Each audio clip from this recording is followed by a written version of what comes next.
there is a book that tells a story of how the Word became a man and how he came to reveal his glory to those who can understand.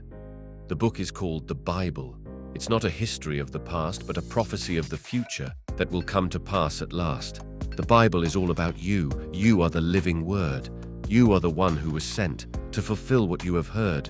You may not be famous or rich, but you do have the power. We are here to experience that might in each and every hour. You are the spirit that makes alive, the letter that seems to kill. You are the one who will revive, the word and do God's will.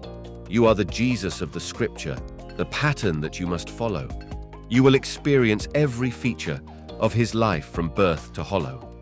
You will conceive yourself by the Spirit and give birth to Christ within. You will rise from the dead and inherit the kingdom of God and sin. You will see the Bible unfold in you, but outwardly nothing will change. You will remain the same person you knew, but with a vision so strange. You will know that you are the Word of God, who was in the beginning with him, and that you cannot return void or flawed, but must accomplish your aim.